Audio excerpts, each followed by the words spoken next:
독자분들 가운데 BMW X5 또 포르쉐 카이엔 이런 차종들하고 비교했을 때 어떤 게 더 낫냐라고 생각하시는 분들도 있을 것 같아요. 세 차종 다 타본 결과 성향이 많이 다릅니다. 좀 더 고급스러운 승차감 쪽에 초점이 맞춰져 있는 게 GLE이기 때문에.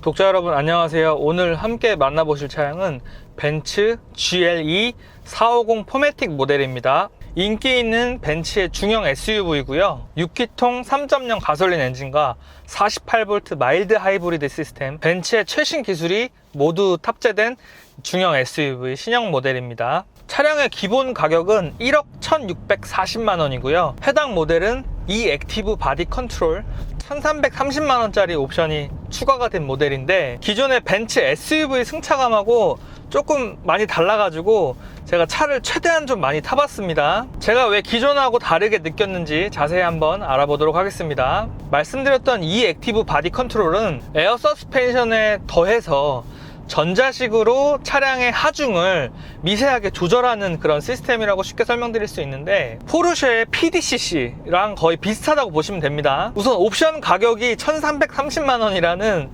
상당한 가격이죠. 거의 경차 한 대 값이 옵션으로 들어가는 비싼 옵션인데, 제가 이 승차감이 좀 헷갈렸던 게 이 액티브 바디 컨트롤 때문에 그런 거였습니다. 우선은 저속에서 차량이 달릴 때 기존의 GLE 그리고 기존의 벤츠의 승차감하고 좀 다른 게 하중의 이동이 거의 느껴지지가 않더라고요. 좋은 말로 하면은 사람이 차량 안에 있을 때 이렇게 사람의 움직임이 많지 않다는 걸 의미하는데, 다른 분들은 어떻게 평가하실지 모르겠지만 이 액티브 바디 컨트롤이 탑재가 되면서 저속에서 너무 인위적으로 승차감을 좋게 하려고 하다 보니까 저는 개인적으로는 승차감을 오히려 해친다고 생각을 했습니다. 그래서 벤츠의 승차감이 아니어서 더 많이 차를 타본 거고요. 저속 승차감은 이 액티브 바디 컨트롤을 탑재할 경우에 더 떨어진다. 근데 반전이 있습니다. 고속 주행하고 와인딩 코스를 주행할 때는 이 액티브 바디 컨트롤이 정말 엄청난 능력을 발휘하는데요. GLE 450이라는 차가 독자분들 아시겠지만 고성능 차도 아니고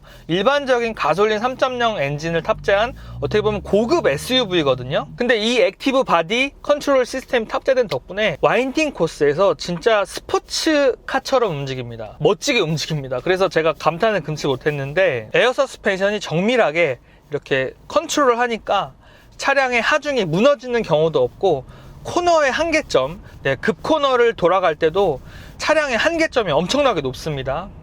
그래서 결론을 먼저 짚고 말씀을 드리면, 이 액티브 바디 컨트롤 시스템은 사실 GLE 450 이 차량에는 제 생각에는 어울리지 않는다고 생각을 해요. 저속 승차감이 오히려 떨어지기 때문에. 다만 고속하고 또 와인딩 코스에서 아주 스포츠카처럼 짱짱한 움직임을 원하시는 분들은 탑재하셔도 좋을 것 같아요. 다만 높은 가격이 조금 부담이 되겠죠. 이 액티브 바디 컨트롤 시스템에 대해서 궁금해하시는 독자분들이 많아서 먼저 정리를 해봤고요. 그런데 말씀드렸던 대로 마일드 하이브리드 시스템 48V 시스템이 탑재가 되다 보니까 주로 저속에서 출발할 때나 저속에서 움직일 때 마일드 하이브리드 시스템이 개입을 하는데, 말로 설명드리기 조금 어려운, 조금 약간 이질적인 느낌이 있어요. 차량이 주행할 때 연비를 아껴주고 마일드 하이브리드 시스템이 탑재됨으로써 또 시동이 걸릴 때 또 우리 스타터 제네레이터 그 부분에 이제 힘을 더해주는 타입인데, 그 부분이 조금 매끄럽지 않게 움직이는 느낌이 있습니다. 근데 이거를 솔직히 말로 설명드리기가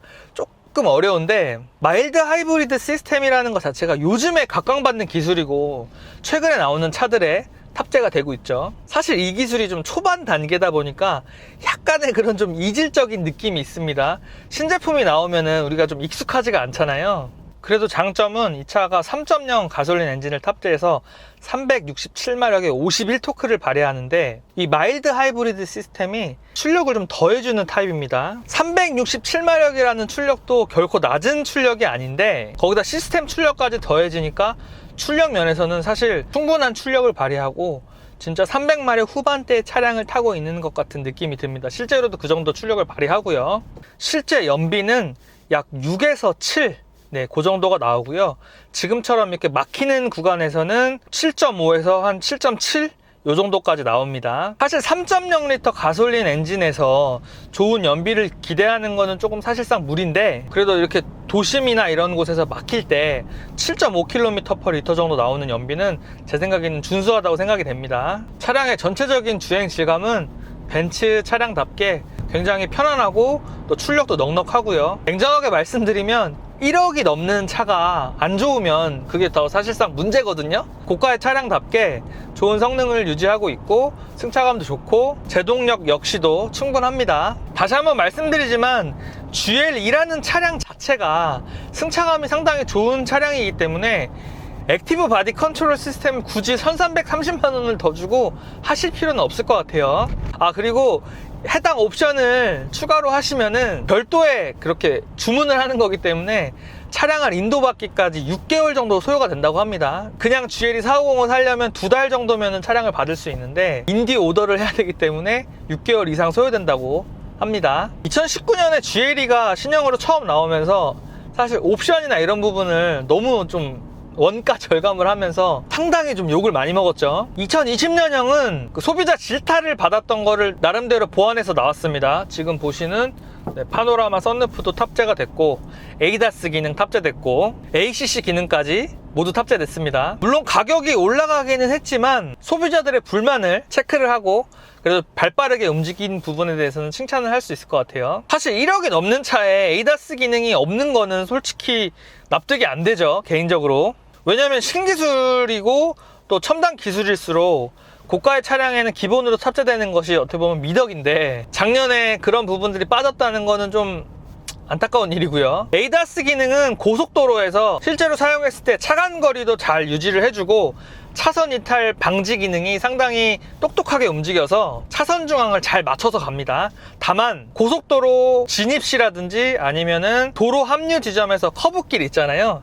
그럴 때는 ADAS 기능이 안 먹어요. 여기서는 ADAS 기능이 활성화가 된 걸로 나오는데 그대로 뒀다가는 차선을 그냥 이탈합니다. 그렇기 때문에 커브 구간에서는 직접 조향을 하셔야 된다. 그 부분 아시면 좋을 것 같고요. 인테리어를 살펴보면 우선 12.3인치 좌우에 들어가 있는 패널 2개의 대형 패널이 상당히 눈에 띄고요. 그리고 인포테인먼트 시스템이 터치를 지원을 하면서 좀 더 편안하게 이용을 할 수가 있습니다. 인포테인먼트 시스템이 업그레이드 되면서 다양한 기능들을 제공을 하는데 연세가 많으신 분들한테는 조금 복잡하게 느껴지실 수도 있을 것 같아요. 그리고 차량의 가격이 확실히 1억을 넘어가다 보니까 내장재의 품질이 한눈에 봐도 상당히 고급스럽다는 느낌을 확 줍니다. 시트에 사용된 가죽이 특히 고급스러운데 여성분들 명품 핸드백 같은 느낌의 가죽 질감이 대단히 돋보이고요. 1열은 통풍 시트, 열선 시트 모두 탑재됐고요. 또 고급 오디오 시스템인 부메스터 시스템도 탑재됐습니다. 그리고 국내 소비자들이 선호하는 무선 충전 시스템 탑재됐고요. 인테리어의 우드 트림도 7-8천만 원짜리 하는 200-300 모델보다 좀 더 고급스러운 우드 트림이 탑재가 된 것으로 보여집니다. 만졌을 때 좀 더 질감이 더 좋고 실제 나무 같은 느낌이 듭니다. 2열 공간은 굉장히 여유로운데 중형 SUV지만 거의 대형 SUV로 봐도 무방할 정도로 다리 앞쪽 공간이 충분하고요. 그리고 참 좋은 점은 2열 하단에 센터 터널이 많이 올라오지 않아서 중간에도 사람이 앉을 수가 있어요, 편안하게. 그래서 이 차량은 5명이 편안하게 앉을 수 있는 구성입니다. 제가 2열 뒷좌석 중간에도 앉아봤는데 그 아래쪽 가죽도 상당히 폭신폭신하고요. 등받이 각도도 상당히 편했습니다. 2열에서 단점이 하나 있는데 좌우 헤드레스트가 이렇게 되어 있어요. 보시면 아시겠지만 좋은 가죽으로 상당히 멋을 내놨는데 각도가 이렇게 되니까 목이 이렇게 꺾입니다. 상당히 불편해요. 저거는 빨리 개선이 돼야 된다고 봅니다. 그리고 한 가지 아쉬운 점은 2열 등받이 각도가 살짝 이렇게 고추 서 있어가지고 아주 편하다고 보기는 어려울 것 같아요. 트렁크 공간은 충분히 넓고 높은 짐이나 또 넓은 부피가 큰 짐들도 실릴 만큼 상당히 공간 구성이 좋습니다. 차량의 디자인은 워낙 개인적인 영역이니까 평가를 잘 하지는 않지만 제 개인적으로는 현행 GL이 상당히 멋지게 생겼다고 생각이 들고 특히 450 모델 같은 경우에는 AMG 패키지가 적용이 되면서 이런 스포티한 디자인이 꽤 멋지다고 생각됩니다. 그리고 저는 또 좋은 점이 과거 모델인 ML이라든지 그리고 이전 세대 GL이라든지 그 형태가 어느 정도 쉐입이 남아있기 때문에 최신형 모델이지만 GL2만의 그 아이덴티티도 살아있다고 생각이 돼요. 다소 아쉬운 점 하나 더는 사이드 미러가 사실 그렇게 작은 편은 아닌데 시야각이 좀 안 좋은 편이에요. 약간 모양을 이렇게 조금 멋을 부려놨는데 시야각이 조금 아쉽습니다. 축구방에 사각지대가 좀 있어가지고 운전하실 때 좀 유의하셔야 될 것 같습니다. 네, 그러면 차량에 대한 총평을 간단하게 해보겠습니다. 사실 ML 모델이나 이전 세대 GLE를 제가 사실 많이 타봤는데 준수한 승차감이 가장 돋보이는 그런 차량들이었죠. 그 벤츠 특유의 그 컴포트함이 상당히 돋보이는 차량이었는데 신형 GLE는 사실 엄청 좋을 거라고 저는 기대를 했어요. 처음 말씀드렸던 것처럼 승차감이 좀 약간 아리까리 해가지고 차를 지금 오늘 하루 종일 탔거든요, 촬영하면서. 요즘 거의 해가 져서 어둑어둑해졌는데, 앞에서도 말씀드렸지만 이 액티브 바디 컨트롤 GLE에는 탑재 안 하셨으면 좋겠고요. 이 마일드 하이브리드 시스템이 출력을 더해주는 부분은 상당히 매력적이지만 아직은 조금 더 가다듬어져야 될 부분이 있다, 좀 더 숙성된 기술력이 필요하다, 이렇게 볼 수 있을 것 같고요. 그 이외에는 상당히 만족스러운 구성입니다. 사실 차 가격이 1억 1천만 원이 넘어가는데 차가 당연히 정말 좋다고 생각할 정도로 좋아야 되고, 그런 측면에서 뭐 에어 서스펜션이 탑재된 부분, 그리고 오프로드 기능도 지원하는 부분, 그리고 만재된 다양한 안전장비들까지 잘 팔릴 만한 구성이라고 생각을 합니다. 독자분들 가운데 BMW X5, 또 포르쉐 카이엔 이런 차종들하고 비교했을 때 어떤 게 더 낫냐라고 생각하시는 분들도 있을 것 같아요. 세 차종 다 타본 결과 성향이 많이 다릅니다. 좀 더 고급스러운 승차감 쪽에 초점이 맞춰져 있는 게 GLE이기 때문에 고민하시는 분들은 세 차종 다 차량을 시승해보시면 좋을 것 같고요. 그래도 승차감이 제일 좋은 차는 GLE가 아닐까 싶습니다, 개인적으로. 말씀드렸던 것처럼 마일드 하이브리드 시스템의 이질적인 느낌이 조금 더 줄어들고 2열 헤드레스트의 그 각도가 조금 더 편안하게 바뀐다면은 GLE는 거의 완벽에 가까운 SUV라고 봐도 무방할 것 같습니다. 벤츠가 역시 차를 잘 만들긴 잘 만드네요. 근데 가격이 점점 넘사벽으로 올라가는 것 같아서 그 부분은 조금 씁쓸하긴 합니다. 네, 독자분들 감사하고요. 더 유익한 자동차 컨텐츠로 다시 찾아뵙겠습니다. 감사합니다.